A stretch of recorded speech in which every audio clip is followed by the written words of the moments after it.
1차 세계대전은 6일에 걸쳐 시작됐고 4년간 1600만 명이 죽었습니다. 2차 세계대전은 4시간 만에 발발해 6년간 8500만 명의 목숨을 앗아갔죠. 그런데 3차 세계대전은 0.4초 만에 시작돼서 72분 만에 끝납니다. 그 짧은 시간 동안 50억 명이 죽거나 죽음이 확정되고 4차 세계대전 같은 건 없어요. 인류 자체가 사라지거든요. 지금 이 순간에도 전 세계 곳곳의 미사일 발사대에는 수천 개의 핵탄두가 장전된 채 발사 명령만 기다리고 있습니다. 한 번의 오판, 한 번의 실수, 한 명의 광기 어린 결정이면 충분해요. 1983년 9월 소련의 조기경보 시스템이 미국에서 날아오는 5발의 미사일을 포착했을 때 당직 장교 페트로프가 직감을 믿고 오작동이라 판단하지 않았다면 우리는 지금 여기 없을 겁니다. 그럼 실제로 핵전쟁이 어떻게 시작되고 인류가 어떻게 멸망하는지 그 72분간의 지옥을 처음부터 끝까지 따라가 보겠습니다. 북한의 한 외딴 들판 화성 17호 대륙간 탄도미사일이 발사됩니다. 점화 후 단 0.4초 만에 미국 군사 위성 시스템 SBIRS가 적외선 열 신호를 포착하죠. 3초 후 콜로라도 버클리 우주군사기지가 발사를 최종 확인하고 미국 방위망에 경보를 올립니다. 종말의 시계가 돌아가기 시작했어요. 북한은 2022년 이후 100회가 넘는 미사일 실험을 사전 통보 없이 진행했거든요. 그래서 예상치 못한 발사가 반드시 공격을 의미하는 건 아니에요. 하지만 발사 6초 후 SBIRS가 수집한 데이터가 상황을 뒤바꿔 놓습니다. 미사일이 미국 본토를 향하고 있다는 분석이 나온 겁니다. 발사 30초 후 SBIRS가 최악의 결론을 확정합니다. 미사일이 미국 동부 해안으로 향하고 있다는 거예요. 보안 전문가들은 목표물이 뉴욕이거나 더 가능성 높게는 워싱턴 DC일 거라 추측하죠. 재앙적인 소식입니다. 하지만 동시에 이해가 안 되는 부분도 있어요. 만약 이게 선제 공격이라면 미사일 한 발은 말이 안 됩니다. 이런 공격에서는 가용한 모든 무기를 동시에 쏟아부어 방어망을 완전히 압도해야 하거든요. 왜 북한은 미사일 한 발만 보내는 걸까요? 지금 워싱턴 DC는 새벽 3시입니다. 기습 공격을 하기에 최적의 시간이에요. 대통령은 잠들어 있을 가능성이 높고 대응 시간이 가장 느릴 테니까요. 대통령에게 정보가 전달된 후 대응하기까지 단 6분밖에 없습니다. 만약 이 미사일이 워싱턴 DC로 향한다면 26분 후 도시를 타격할 거고 그 결과는 상상조차 할 수 없을 정도로 끔찍할 겁니다. 핵탄두가 수도를 강타한다고 가정하면 새벽 3시 26분에 지상 1km 상공에서 폭발할 거예요. 폭발 순간 열과 빛의 섬광이 밤하늘을 찢어냅니다. 몇 초간 이 폭발의 중심부는 섭씨 1억 동, 태양 중심부보다 4배나 뜨거운 온도에 도달하죠. 불과 몇 초 만에 이 화구는 직경 1.6km로 팽창하면서 모든 사람과 물체, 모든 건물을 먼지로 만들어버려요. 이 화구 안에 갇힌 사람들은 폭발이 있었다는 걸 알기도 전에 죽습니다. 도심 폭발이라면 수만 명이 즉시 사라지죠. 그때까지도 살아있다면 이들이 운이 좋은 사람들이에요. 진짜 공포는 지금부터 시작되거든요. 화구 바로 바깥에 있던 사람들은 갑자기 밤의 어둠이 누구도 본 적 없는 밝기로 폭발하면서 깨어납니다.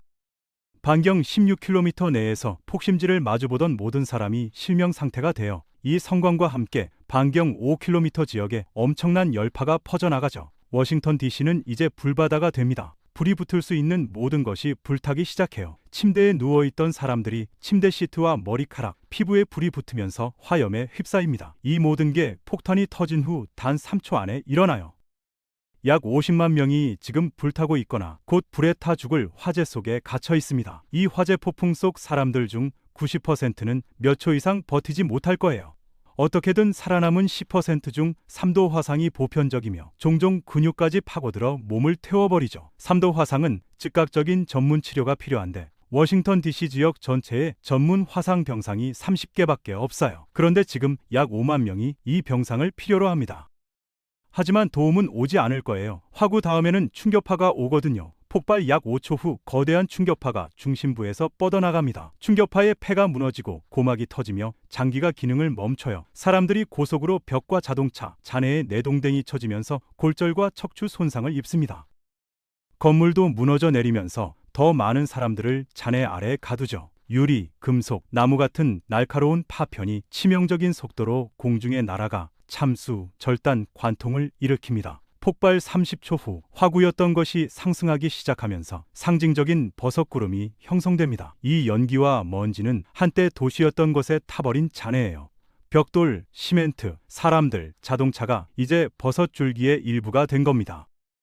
폭발 60초 후가 되면 버섯구름이 폭심지 8km 위에 서 있다가 워싱턴 DC 위로 행락진을 뱉어내기 시작해요. 이 단계에서 약 100만 명이 죽었거나 죽어가고 있으며 앞으로 훨씬 더 많은 사망자가 나올 겁니다. 지금까지 한 도시에서 한 폭탄이 떨어졌을 때를 봤어요. 하지만 북반구의 거의 모든 주요 도시에 폭탄이 떨어지는 걸 상상해 보세요. 과장 없이 종말적입니다. 발사 후 5분, 대통령이 보좌관에 의해 깨어납니다. 펜타곤에서 긴급 전화가 왔어요. 조기 감시 시스템이 북한에서 들어오는 미사일 발사를 감지했다는 통보를 받습니다. 미사일이 미국 동부 해안으로 향한다는 거죠. 대통령은 공격에 어떻게 대응할지 결정하는데 단 6분밖에 없습니다. 수백만, 어쩌면 수십억 명의 운명을 결정하는데 6분이에요. 백악관에서 대혼란이 터지면서 미국 핵 방어망은 들어오는 ICBM을 요격하려 시도합니다. 캘리포니아에 위치한 4개의 요격기가 미사일을 향해 발사되죠. 좋은 조건에서 이 요격기들의 성공률은 약 45% 정도예요. 하지만 4개 모두 실패합니다. 들어오는 공격에 대한 마지막 방어선이 무너진 겁니다. 북한이 ICBM을 발사한 지 10분이 지났습니다. 지상 기반 레이더로 확인한 후 목표물이 워싱턴 DC라고 확신하게 됐죠. 대통령은 비상작전센터에서 핵 풋볼을 살펴봅니다. 대통령이 언제 어디서든 공격을 명령할 수 있게 하는 문서들이에요. 이 중에는 블랙북이라는 게 있는데 여기서 대통령은 잠재적 목표물 목록과 그것들을 타격할 수 있는 핵무기를 갖고 있습니다. 블랙북에 나열된 모든 핵무기는 일촉즉발 대기 상태인데 명령을 받은 후 단 몇 분 안에 이 무기들이 발사될 거라는 뜻이죠. 보좌관들이 위성통신을 통해 대통령과 통화합니다. 일부는 기다리고 더 많은 정보를 모으라고 말해요. 가장 먼저 러시아와 중국에 전화해서 북한에 대한 보복을 알려야 한다고 하죠. 하지만 러시아가 전화를 받지 않습니다. 중국은 전화를 받지만 즉시 미국이 북한에 핵 공격을 가하는 걸 금지해요. 보좌관들이 논쟁하는 동안 SBIRS가 북한에서 두 번째 미사일 발사를 포착합니다. 이번엔 캘리포니아 중부의 디아블로 캐년 원자력 발전소로 향하고 있어요.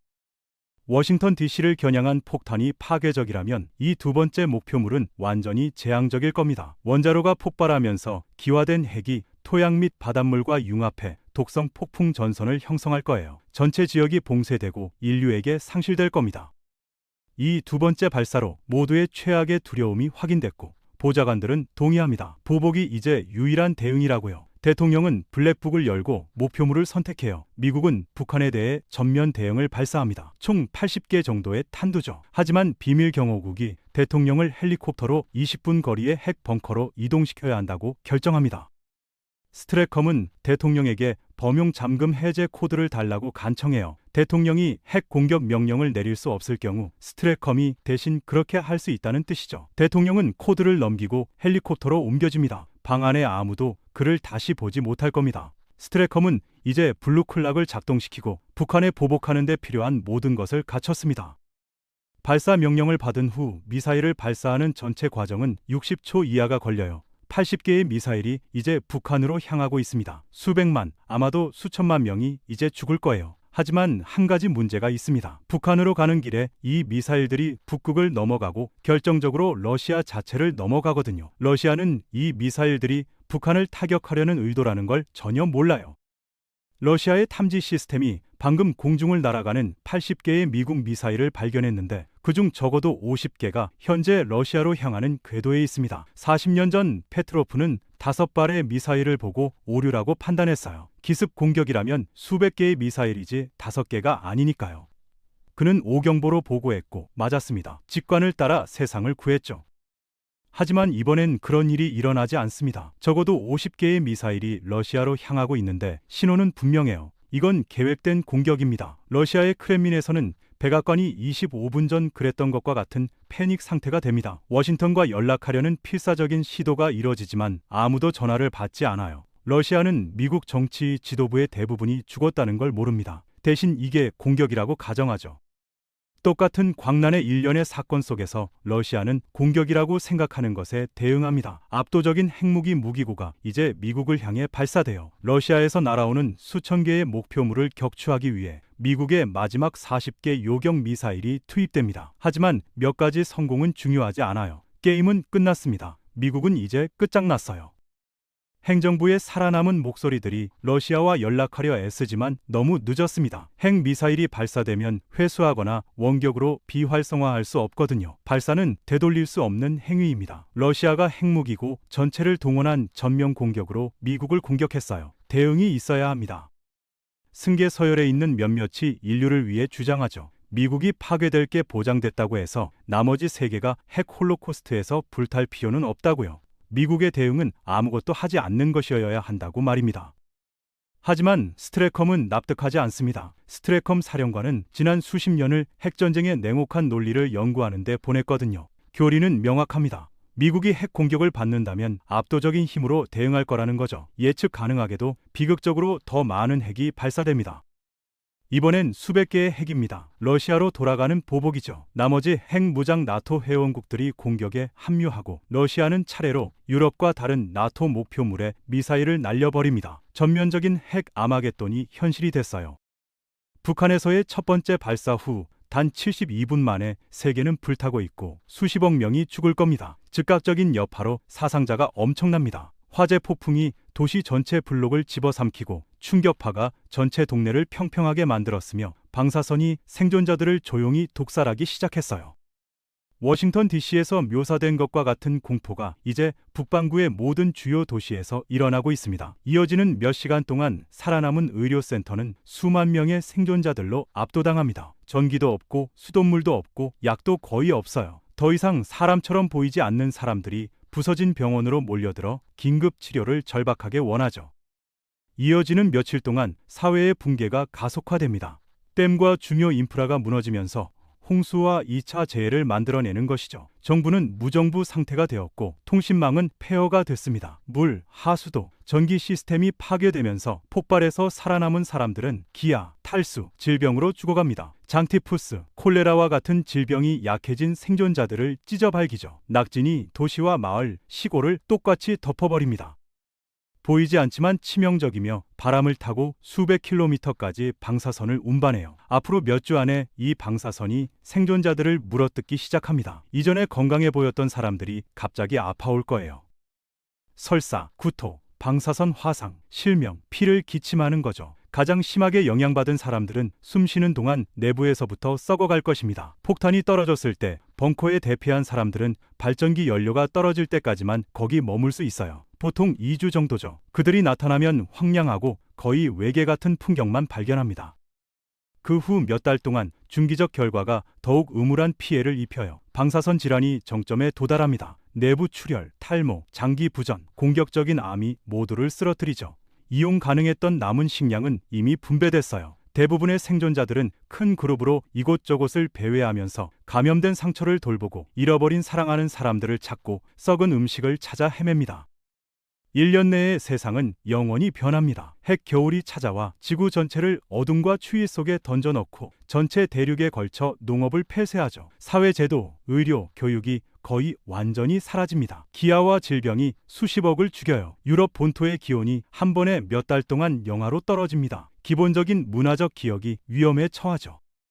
생존자들이 생존하기 위해 작은 거주지로 강제되면서 표준화된 교육은 사라졌어요. 일부 연구에 따르면 쓰기와 그 다음 언어 자체가 퇴화하기 시작합니다. 구조적으로 살아남은 도시들은 여전히 오염되고 거주할 수 없어요. 생존자들에 대한 심리적 부담은 엄청납니다. 환각, 히스테리, 사회적 규범의 붕괴가 만연하죠. 인류 자체가 가장자리에서 추락하기 시작합니다. 암과 유전자 돌연변이가 여러 세대에 걸쳐 급증하여 죽음의 유산이 먼 미래까지 확장될 것입니다. 핵 겨울이 마침내 거치면 자외선이 지구 표면을 내리칩니다. 한때 오존층에 흡수됐던 이 타는 듯한 광선은 폭격으로 심각하게 손상됐거든요. 생존자들은 암을 유발하는 태양을 피하기 위해 지하에서 살도록 강요받습니다. 폭격으로 사망한 수십억 명의 시체가 녹기 시작하면서 곤충과 청소동물 개체수가 수십억의 시체를 먹으며 폭발하듯이 증가합니다. 많은 지역에서 인류는 회복하지 않을 겁니다. 폭발이나 방사선에 영향받지 않은 몇몇 지역도 여전히 중세시대 경제로 되돌아가죠. 연료, 비료, 씨앗에 대한 국제 무역 경로가 완전히 파괴됩니다. 뉴질랜드 같은 섬나라는 그 섬에서 이용 가능한 상품만 소비하도록 제한되어 광대한 땅이 거주 불가능한 상태로 남아 원자로와 낙진으로 독살됩니다. 전체 생태계가 파괴되거나 전멸될 거예요. 우리가 이해하는 문명은 묻힌 지식 캐시, 먼지 투성이 아카이브, 고립된 인간 기억의 주머니에 보존된 파편으로만 존재할 겁니다. 역사는 첫 번째 발사 72분 후 멈췄어요. 북한이 왜 첫 번째 미사일을 발사했는지 아무도 알지 못하고 알지 못할 겁니다. 아무도 왜 인류가 스스로를 방사능에 오염된 석기시대 수준 사회로 던졌는지 이해하지 못할 거예요. 살아남은 사람들은 폭탄이 떨어지기 전에 알았던 모든 사람과 모든 것을 잃었을 겁니다. 방사능에 오염된 실패하는 작물을 돌보거나 남은 몇 개의 식량 통조림을 놓고 다투며 더 약한 이웃을 둔기로 때려 죽이면서 빈약한 존재를 근근히 이어가는 것으로 축소됐죠. 전면적인 핵전쟁이 모든 것을 소비했고 그 결과가 앞으로의 수세기 동안 펼쳐지면서 모든 것을 계속 소비할 겁니다. 이제 아무리 의물하더라도 이게 가상의 위협이 아니라는 걸 말하는 게 중요합니다. 세상이 이것에 너무 가까워진 사례가 여러 번 있었어요. 단 하나의 오해, 하나의 오산, 한 명의 나쁜 행위자면 충분하거든요. 그리고 이 악몽 시나리오는 매우 현실이 될 수 있습니다. 지금 당장 세계적 긴장은 전례 없이 높아요. 우리는 많은 방위 분석가들이 3차 핵 시대라고 부르는 것에 진입하고 있습니다. 트럼프 행정부와 블라디미르 푸틴 둘 다 해외에서 힘의 과시로 더 많은 핵실험을 고려하고 있으며 긴장을 고조시키고 새로운 핵군비 경쟁의 두려움을 부채질하고 있어요. 이 무기들과 전략들은 더 이상 냉전 교착 상태의 유물이 아닙니다. 핵 긴장이 다시 상승하고 있어요. 그리고 저는 우리가 냉전 세대가 너무나 잘 이해했던 것을 잊었다고 생각합니다. 그런 파괴 앞에서 인류가 할 수 있는 게 아무것도 없다는 걸요. 핵전쟁에서 이길 수 없습니다. 우리가 할 수 있는 건 이해관계를 인식하고 사실에 대한 인식을 확산시키며 모든 사용 가능한 사회적, 정치적, 민주적 레버를 통해 지도자들에게 책임을 물음으로써 일어나지 않도록 막는 것뿐이에요. 그렇지 않으면 전 소련 총리 니키타 흐루쇼프의 말처럼 살아있는 자들이 죽은 자들을 부러워하는 세상을 물려받을 수도 있습니다.